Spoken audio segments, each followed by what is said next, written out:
ನಿಮ್ಗೆ ಗೊತ್ತಾ ಅದು ಎಷ್ಟು ಇಂಪ್ಯಾಕ್ಟ್ ಆಗುತ್ತೆ ಅಂತ? ಎಷ್ಟು ಶಾಲಾ ಕಾಲೇಜುಗಳನ್ನ ಕರ್ಕೊಂಡು ಬಂದಿದ್ದೀರಾ ಇದಕ್ಕೆ? ಮತ್ತೆ ಬರ್ತಾರೆ ನೀವು ಹೇಳ್ಬೇಡಿ. ಥರ್ಡ್ ವೀಕ್ ಎಷ್ಟು ಸ್ಕೂಲ್ ಮಕ್ಕಳು ಕರ್ಕೊಂಡು ಬಂದಿದ್ದೀರಪ್ಪ? ನಾನು ಬಂದ್ಮೇಲೆ ಇಲ್ಲ ಮೇಡಮ್, ಕ್ಲಿಯರ್ ಆಗಿ ಮೇಡಮ್ ಕೇಳಿ ಮೇಡಮ್. ಪಬ್ಲಿಕ್ 13 ಸ್ಕೂಲ್ ಮಕ್ಕಳಿಗೆಲ್ಲ ಕರೆಸಿ ಅವ್ರಿಗೆಲ್ಲ ಕಂಪಲ್ಸರಿ ತಿಂಗಳಿಗೆ ಒಂದ್ಸಲ ಕರೆಸ್ತೀವಿ ಮೇಡಮ್. ಫೋಟೋಸ್ ಇದೆ ಮೇಡಮ್, ಮೊಬೈಲ್ ಇದೆ ಮೇಡಮ್. ಕೊಡಿ ನೀವು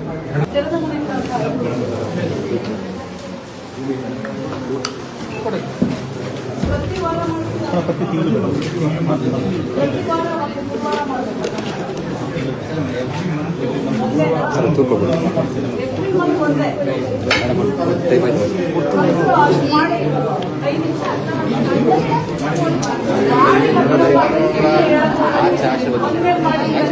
ಆಚೆ ಬರ್ತಾರೆ.